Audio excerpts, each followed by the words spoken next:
ఈ వీడియోలోని మనము వృత్త స్పర్శరేఖకు సంబంధించిన సమస్యలోని ఒక ఉదాహరణను చూస్తాము. Tangents of circles problem. ఇప్పుడు మనం ఒక ఉదాహరణను చూద్దాం. ఈ క్రింది పటంలో ఓ కేంద్రంగా గల వృత్తంలో కోణం సిడిబి 48 డిగ్రీలు అయిన కోణం బిఏసిను కనుగొనము అంటున్నారు. ఇక్కడ మనకు ఒక పటం అనేది ఇవ్వడం జరిగింది కదా, దీంట్లోని ఒక కోణాన్ని అంటే ఏమిచ్చారు, మనకు కోణం సిడిబి అనేది ఇవ్వడం జరిగింది. ఎంత? 48 డిగ్రీలు. అయితే మనం ఏం కనుక్కోవాలి? ఏ వద్ద ఉన్న కోణం అంటే బిఏసిను కనుక్కోవాలి. దీన్ని మరి ఏ విధంగా కనుక్కోవచ్చో ఇప్పుడు మనం చూద్దాం. ఒక చాపము వృత్త కేంద్రం వద్ద ఏర్పరచు కోణము ఆ చాపము మిగిలిన వృత్తంపై ఏదైనా బిందువు వద్ద ఏర్పరిచే కోణానికి రెట్టింపు ఉంటుంది. ఇది మనకు ఒక సిద్ధాంతం అనేది ఉంది. దీన్ని మనం ముందు తరగతుల్లో నేర్చుకున్నాం కదా. దీని ప్రకారం సిబి అనేది ఏమవుతుంది? ఒక చాపం అవుతుంది. ఈ చాపం చూడండి, ఓ వద్ద ఒక కోణాన్ని ఏర్పరుస్తుంది, అంటే కేంద్రం వద్ద. అలాగే ఇదే చాపము డి వద్ద కూడా మరొక కోణాన్ని ఏర్పరుస్తుంది. అది ఎంత అన్నారు? 48 డిగ్రీలు అన్నారు. అయితే ఇప్పుడు ఈ రెండు కోణాలకు ఏమైనా సంబంధం ఉంటుందా అంటే ఈ సిద్ధాంతం ప్రకారం సంబంధం ఉంటుంది. ఈ రెండింటికి సంబంధం ఏమిటి అంటే, ఓ వద్ద ఉన్న కోణం ఉంది కదా, ఈ కోణం అనేది డి వద్ద ఉన్న కోణానికి రెట్టింపు ఉంటుంది.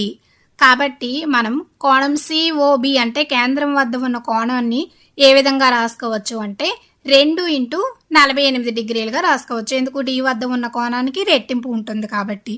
అప్పుడు ఎంత వస్తుంది?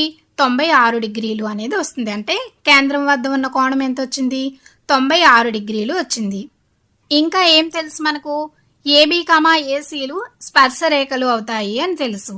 కాబట్టి వృత్త స్పర్శరేఖ స్పర్శ బిందువు వద్ద దాని వ్యాసార్థానికి లంబంగా ఉంటుంది అనే సిద్ధాంతం ప్రకారం మనం ఏం చెప్పచ్చు? కోణం ఓసిఏ అనేది 90 డిగ్రీలు ఉంటుంది. అంటే సి వద్ద అనేది లంబ కోణం ఏర్పడుతుంది. అలాగే కోణం ఓబిఏ కూడా ఎంత అవుతుంది? 90 డిగ్రీలు అవుతుంది. అంటే బి వద్ద కూడా లంబ కోణము అనేది ఏర్పడుతుంది. అయితే ఇక్కడ చూడండి, ఓసిఏబి అనేది ఒక చతుర్భుజం అవుతుంది. ఈ చతుర్భుజంలో మనకు 3 కోణాలు తెలిసాయి. మరి 4వ కోణాన్ని ఏ విధంగా కనుక్కోవచ్చు అంటే, చతుర్భుజంలోని అన్ని కోణాల మొత్తం ఎంతకు సమానం అవుతుంది? 360 డిగ్రీలకు సమానం అవుతుంది అని మనకు తెలుసు. కాబట్టి ఈ చతుర్భుజంలోని అన్ని కోణాలను మనము 360 డిగ్రీలకు సమానం చేసుకుందాం. అప్పుడు ఏమవుతుంది?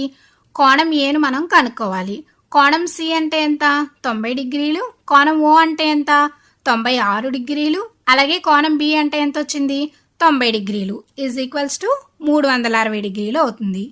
ఇప్పుడు ఈ మూడింటిని కలుపుదాం. అప్పుడు ఎంత వస్తుంది? 276 డిగ్రీలు వస్తుంది. ఇప్పుడు కోణం ఏ ఏమవుతుంది? 360లోంచి 276ని తీసివేస్తే మనకి ఎంత వస్తుంది? 84 డిగ్రీలు అనేది వస్తుంది. అంటే ఏ వద్ద ఉన్న కోణం ఎంత వచ్చింది? 84 డిగ్రీలు వచ్చింది.